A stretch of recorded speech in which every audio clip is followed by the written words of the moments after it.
Agora sim, abra sua Bíblia ou olha lá na parede, texto de Marcos capítulo 10, o versículo 46. As lágrimas embaraçam o versículo, mistura as letras. Diz assim, depois, Marcos 10, 46, depois foram para Jericó, e saindo ele de Jericó com seus discípulos e uma grande multidão, Bartimeu cego, filho de Timeu, estava sentado junto ao caminho, mendigando, e ouvindo que era Jesus de Nazaré, começou a clamar e a dizer: Jesus, filho de Davi, tem misericórdia de mim. E muitos o repreendiam para que se calasse, mas ele clamava cada vez mais: Filho de Davi, tem misericórdia de mim. E Jesus, parando, disse que o chamassem. E chamaram o cego, dizendo-lhe: tem bom ânimo, levanta-te que ele te chama. E ele, lançando de si sua capa, levantou-se e foi ter com Jesus. E Jesus, falando, disse-lhe: que queres que te faça? E o cego lhe disse: Mestre, que eu tenha vista. E Jesus lhe disse: vai, a tua fé te salvou. E logo viu e seguiu a Jesus pelo caminho. Irmãos, as nossas palmas glorificam o nome do Senhor. Pode ser? Glória, glória, glória, glória a Deus. Amém, minha gente. Fala para o irmão aí comigo. Fala assim, ó, levanta que ele te chama, vai. Amém. Tá vendo, irmão? Levanta que Jesus te chama. O texto vai dizer que é o cego de Jericó. Ele é cego e ele é de Jericó. Ele é cego e é de uma cidade que tem uma história. Ele é cego e ele é de uma cidade que já a ação de Deus passou por ali, que já o mover de Deus passou por ali, que já o poder de Deus passou por ali. E o poder de Deus, ele sabia disso. Já havia derrubado uma muralha tremenda, indestrutível até, mas o poder de Deus derrubou aquela muralha. O cego Bartimeu tem o seu nome registrado no texto. Com certeza ele sabia dessa história. Hoje, irmãos, para fazer contexto da história, Jericó está nas mãos dos árabes. Jericó hoje é uma cidade que cheira mal. Jericó é uma cidade que eu estive lá. E Jericó é próximo do Mar Morto. E ali no seu comércio vende-se um creme, que eu já falei para vocês uma vez aqui. Vende-se um creme preto, que é uma química tirada do mar Morto, que você pega o creme e passa no seu rosto, as mulheres em especial, passa no seu rosto, fica tudo preto. E depois pega-se um ímã, você não tira com lenço, só sai com ímã, você vai passando o ímã e vai grudando assim. É uma química do Mar Morto. Bem pertinho ali está Jericó. E só que aqui nesse texto é nos dias de Jesus. A Jericó que eu acabei de falar para vocês, das muralhas derrubadas, é do Velho Testamento.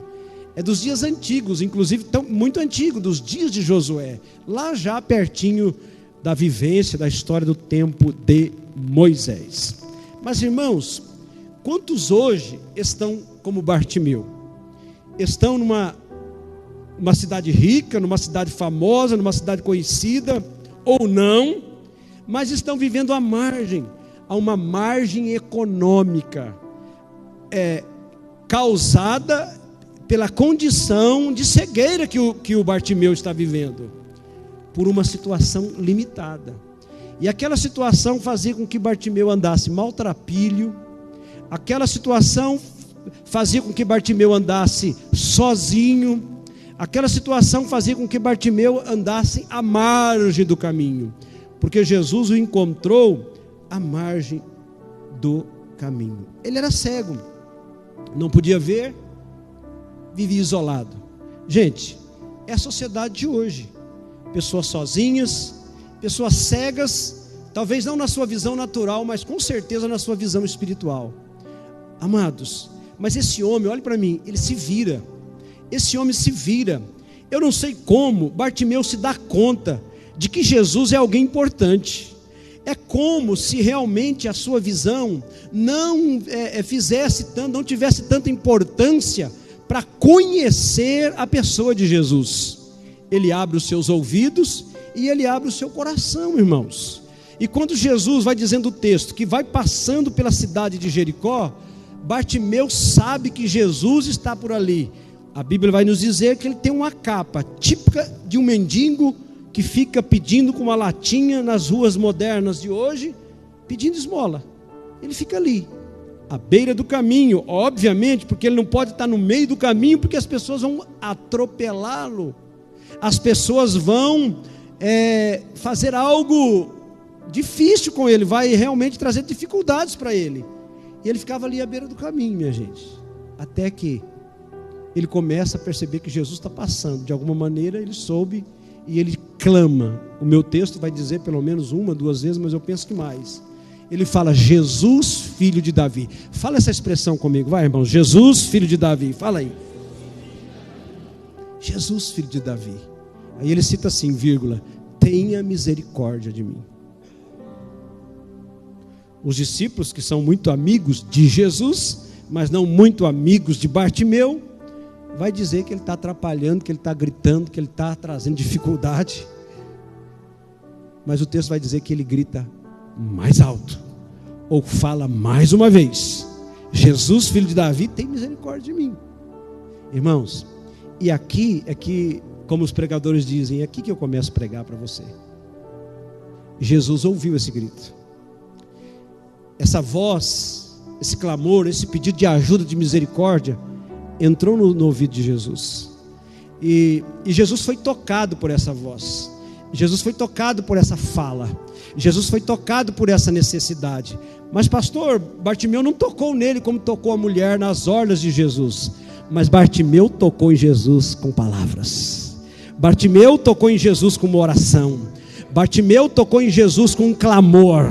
Bartimeu tinha uma verdade existencial que ele colocou para fora de maneira poderosa, e ele já traduziu quem era Jesus para ele. Bartimeu, numa frase só, está dizendo: Jesus, filho de Davi, tem misericórdia de mim, porque o Senhor é filho de Davi. Se o Senhor é filho de Davi, o Senhor é o Messias, tem misericórdia de mim, porque é o filho de Davi, porque o Messias veio para ter misericórdia de quem ele quer ter misericórdia. Então ele diz tudo isso, e Jesus traduziu isso. Então a voz de Bartimeu tocou Jesus. Por isso que na igreja, irmãos, eu não acredito em crente calado. Eu não acredito em crente que não se expressa. Eu não acredito em crente que cruza os braços, não fisicamente, mas espiritualmente, e não se expressa para Deus. Porque senão, se você o faz dessa forma, você não toca em Jesus, você não provoca Jesus, você não chama por Jesus, e Jesus vai passar por você e vai tocar no outro Bartimeu. E aí, irmãos, o que eu acho lindo nesse texto aqui são os gestos de Jesus para com Bartimeu. E o primeiro gesto que eu quero dizer para você nesse texto aqui, está no verso 49, aliás, todos eles estão no verso 49, é que o texto vai dizer que Jesus parou. Levanta a mão para cima e fala assim, ó: Jesus parou por causa de Bartimeu. Fala aí, vai. Isso, parou por causa de Bartimeu. Gente, a gente vive um século da tecnologia, né? A gente vive um século realmente da tecnologia, da correria. Por isso que a tecnologia está aí, que a gente resolve os problemas pelo celular. Eu acho que a lei que multa quem está no celular não existe mais, porque todo mundo está no celular dentro do carro, resolvendo na hora tudo. Eu inclusive, a polícia vai me prender aqui hoje. A gente fica no celular, irmãos. É muito rápido, as coisas estão muito aceleradas, né? Mas as trevas também estão em ação. As trevas também estão ou está trabalhando. E o Bartimeu, ele era um cego, não podia ver, estava isolado, gente. E Jesus tem uma atenção com ele. Parou. e deu atenção. Nós hoje, às vezes, podemos dizer assim: não posso parar, eu estou ocupado. Você já falou isso? Não posso parar, eu estou ocupado. Jesus parou. Você acha que Jesus estava desocupado, passando por Jericó? Aquela gente em torno dele? Mas Jesus parou, irmãos. E Bartimeu, ele era simples demais. Bartimeu, como diz, certamente era maltrapilho. Bartimeu certamente estava ali à beira do caminho, como diz o texto, mendigando de novo. Ou seja, ele era uma pessoa sem muita importância. E o que ele poderia oferecer para a sua comunidade naquele estado de vivência que ele passava, irmãos? Mas Jesus, o mestre, parou por causa da voz, da fala de Bartimeu. Amém? E Jesus ainda continua parando. E Jesus ainda continua dando atenção. E Jesus ainda continua, irmãos, é sério, Jesus ainda continua dando foco para a gente. Porque quando eu cheguei para Jesus, eu estava sentado num banco da igreja. Até antes disso, né, eu creio. E Jesus estava de olho em mim, Jesus está de olho em você, e Ele parou para te dar atenção, mesmo em meio à multidão. Irmãos, eu não sei se é complicado, se é fácil, se é inspirativo você falar para um grupo de pessoas, sabendo que às vezes você está falando para uma pessoa. É um desafio de pregador, de pregação. Jesus continua parando, irmãos. Por isso que Jesus para à nossa frente. Irmãos, Jesus para, coitado Anderson, Jesus para à nossa frente, porque Ele sabe da nossa necessidade. Irmão, Jesus para na nossa frente porque Ele sabe da nossa carência. Jesus para na nossa frente porque Ele sabe o nosso grito. Às vezes o nosso grito é o grito do silêncio. Aí eu fico olhando para vocês aqui, e eu fico pensando qual é o grito de vocês. Qual é o grito da gente? Qual é a necessidade da gente? Então, irmãos, lembre-se, nenhum curso, nenhuma faculdade, nenhuma escola, nenhuma empresa vai dar a você, e aí eu vou valorizar a igreja, o que a igreja pode te dar. Porque a igreja nessa noite, que sou eu com todos vocês, você vai querer no meu colo agora? Não dá. A igreja está oferecendo para você, não é uma banca de banana, a igreja está oferecendo para você Jesus. Pastor, mas você está tão calmo, falando uma palavra por vez. É isso mesmo. É para ver se você consegue entender no barulho da sua existência, na correria do seu interior, nos pensamentos que você está aqui no domingo, mas você está lembrando que amanhã tem coisas para você fazer e resolver, e está difícil, está complicado. Agora eu pergunto para vocês, como é que estava a vida de Bartimeu em Jericó? Estava fácil, irmão? Será que Bartimeu no outro dia não tinha que levar comida para casa, levar um sustento para casa, e o trabalho dele era estar à margem da sociedade pedindo uma esmola? Mas olha para mim, ele encontrou Jesus. Como você encontrou? Ele encontrou Jesus, irmãos. Sabe? E aí ele grita por Jesus. Pastor, Jesus é para os fracos. Jesus é para os fracos, para aqueles que estão fracos, para Ele os tornar fortes. Irmãos, e Jesus fez esse gesto, parou. Aí quando Jesus parou, todo mundo ficou olhando o que Jesus vai fazer, irmãos. Jesus parou para chamá-lo. Chama ele, busca ele. Irmãos, os evangelistas ao lado de Jesus, chama ele, busca ele, dá um jeito, traz ele para perto de mim. Aponta para o irmão aí, fala assim: irmão, dá um jeito, traz ele para perto de Jesus. Fala. Quem é ele, irmão? Fala o nome dele, Bartimeu, fala. Você entendeu? Quem é ele? O Bartimeu mora à sua direita. O Bartimeu mora à sua esquerda. O Bartimeu trabalha com você a semana toda. E ele está cego. E ele está mendigando. Ele precisa ouvir que Jesus é filho de Davi e que ele tem misericórdia da gente. Aí Jesus mostra esse interesse de chamá-lo, para mostrar que Jesus tem vontade de ajudar. E irmãos, olha para mim. O chamado de Jesus é sempre irresistível. Quando Jesus chama a gente, quando Jesus pega a gente, é irresistível. Quando Jesus chama a gente, seja no chamado, você não dorme direito, você não chora mais direito, né? Você parece que tem problema. Quando Jesus chama você, você fica diferente. E Jesus foi chamar o Bartimeu, mandou chamar o Bartimeu. E a voz de Jesus não só atingiu o ouvido físico do Bartimeu, e nem só atinge o ouvido físico nosso, mas atinge o nosso ouvido espiritual, porque o chamamento de Jesus é para um acordar da realidade espiritual da gente, irmãos, porque só pode ouvir a voz de Jesus se o espírito do homem é tocado pela voz de Jesus, senão apenas ouviu no natural, como eu estou falando com você aqui. Por isso que hoje, gente, é sério, só pode ouvir a voz de Jesus quem tem o Espírito vivificado. Isso é Bíblia pura. Eu podia pregar só isso. Só que nos dias de Bartimeu estava, olha para mim, você vai talvez até rir. Bartimeu estava cara a cara com Jesus. Cara a cara com Jesus. Então, é possível que você já tenha ouvido o chamado do Mestre.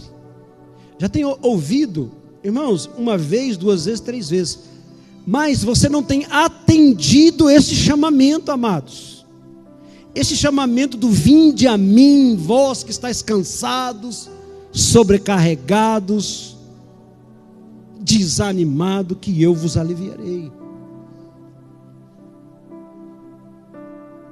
Jesus continua chamando, amém, gente?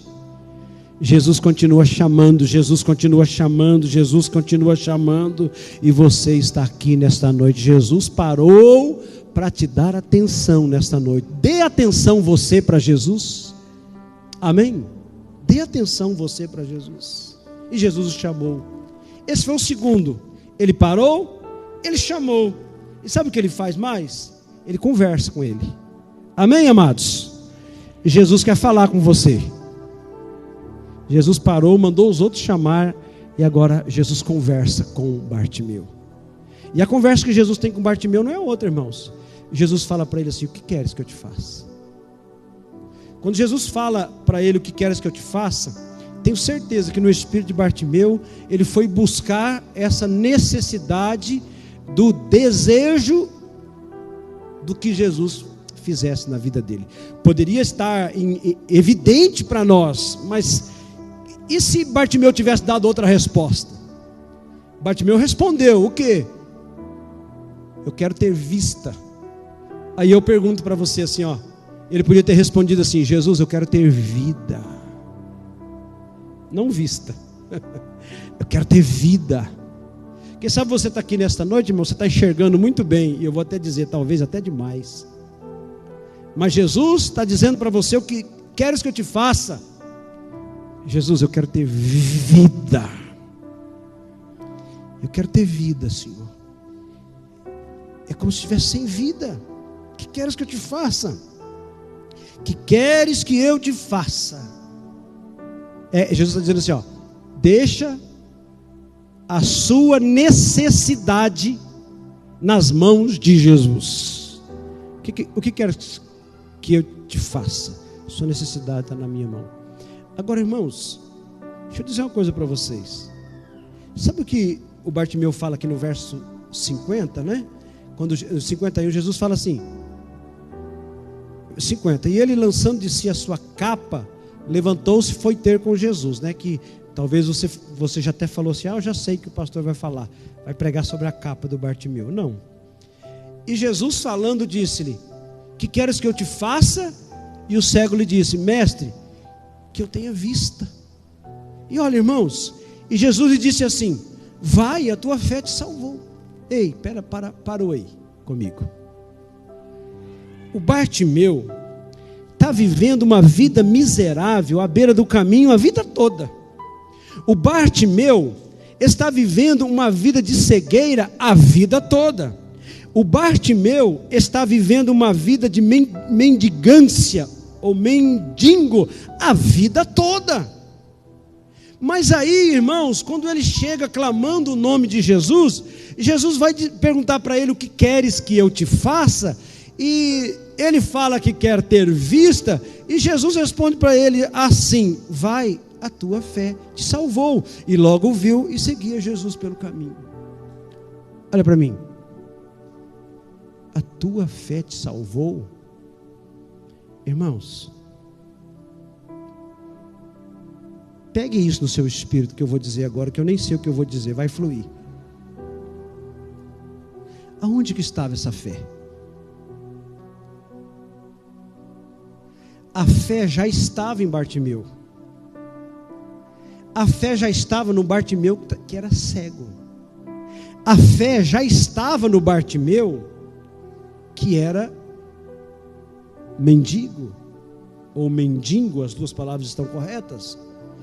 A fé já estava no cego que vivia à beira do caminho, porque ele já está traduzindo que Jesus é o filho de Davi e que ele pode ter misericórdia.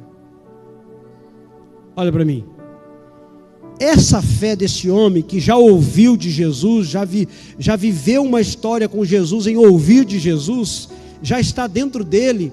É interessante isso, irmãos. O problema de Bartimeu é que eu quero ser bem delicado nisso que eu estou falando com vocês. Essa é a palavra mesmo, delicado. É o olhar da fé que se abriu.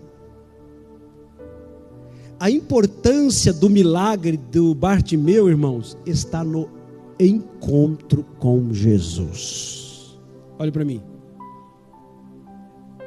A diferença na vida de Bartimeu está na experiência. Fala comigo, experiência. Fala de novo, experiência. Irmãos, eu sou, estou e sei. Sou convicto, estou convicto e sei dessa minha convicção, de que um crente que não tem uma experiência com Deus, ele não sai da sua vida, mesmo sabendo quem Jesus é. Mas você e eu, nós precisamos viver de experiências e experiências com Jesus. Experiências com Jesus. Aquela mulher que tocou em Jesus, ela não só foi curada, ela teve uma experiência.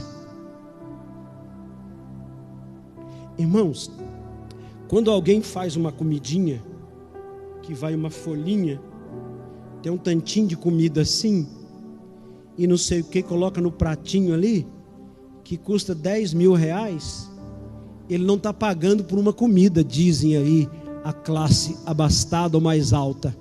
Eles dizem que eles estão tendo uma experiência. Bom, eu acho que uma comida mais cara que o pobre pode comer hoje é comer camarão. Alguém tem sonho para comer camarão? Não concorde comigo, mas deixa eu só chamar a sua atenção na força da minha expressão. Eu não posso, e eu tenho nojo de camarão. Alguém concordou comigo, ouço para dizer, uau pastor, seu estômago é de pobre. O dia que eu comi camarão, os meus olhos fecharam e minha boca ficou igual...